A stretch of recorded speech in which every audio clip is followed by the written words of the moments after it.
कि अगर महाराष्ट्र के अस्मिता को बचाना है तो राज ठाकरे उद्धव साहब को साथ आना होगा।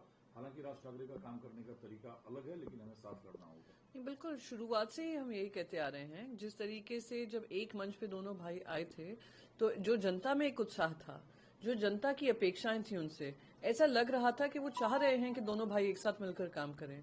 साथ ही साथ कांग्रेस में बकायदा जो वहां की मुंबई कांग्रेस की अध्यक्षा हैं, उन्होंने बकायदा उसको वेलकम किया था। तो कहीं ये बात है ही नहीं कि कोई अलग लड़ेगा, कोई साथ में लड़ेगा। सब महाराष्ट्र की अस्मिता को ध्यान रखते हुए, और जिस तरीके से बार बार अपमानित और प्रताड़ित किया जाता है महाराष्ट्र को और महाराष्ट्र के लोगों को, चाहे वो भारतीय जनता पार्टी के खासदार हों, उनके पहले एमपीज रहे हों, जो भोजपुरी के बड़े फेमस एक्टर हैं, और वो लगातार टीका टिप्पणी कर रहे हैं, तो उसको अपमान और महाराष्ट्र की अस्मिता कहीं से भी कमी ना हो, तो सबको साथ में मिलकर लड़ाई लड़नी पड़ेगी। लेकिन इससे इंडिया गठबंधन में दरार के तौर पर इसे नहीं देखा जाए, जब कांग्रेस अलग थलग वहां होगी, अलग लड़ेगी बीएमसी चुनाव। मैंने अभी बकायदा आपको कहा कि वर्षा गायकवाड़ जी ने वो वेलकम किया था। जब दोनों भाई एक साथ एक मंच पे थे, वो शामिल नहीं हो पाई थी क्योंकि वो दिल्ली में थी, पर उसको लगातार उसको वेलकम कर रहे हैं। तो यहाँ पे कहीं भी आपस में कोई मतभेद नहीं है, और अगर कोई पॉइंट ऑफ कॉन्वर्जेशन है या कन्वर्जेंस है तो या डाइवर्जेंस है, तो वो सब सारी चर्चा का विषय बनेगा। पर एज ऑफ नाउ यही अपेक्षा है कि हम सब मिलकर ये लड़ाई लड़ें। एक और थप्पड़ कांड सामने आ रहा है महाराष्ट्र से, जिसमें एकनाथ शिंदे साहब गुट के जो विधायक हैं, उन्होंने एक कैंटीन में बासी दाल परोसने को लेकर मारपिटाई की।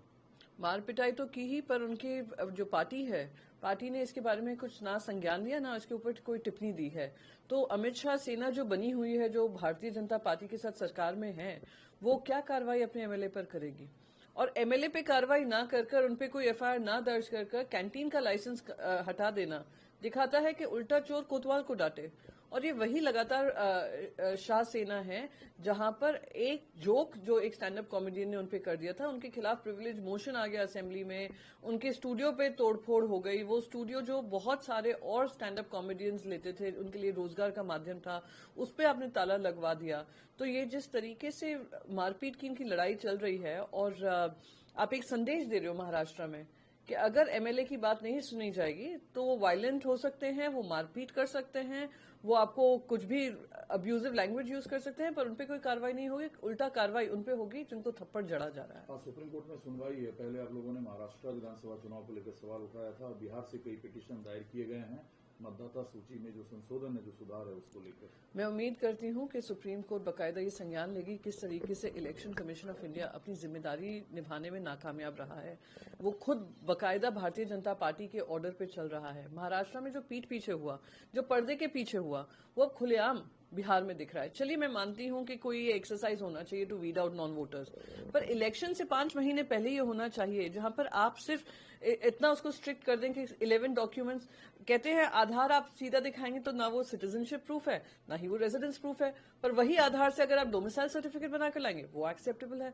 तो यानी आप लोगों के लिए एक दिक्कत खड़ी कर रहे हैं और एक बहाना ढूंढ रहे हैं कैसे वोटर रोल से उनका नाम हटा दिया जाए।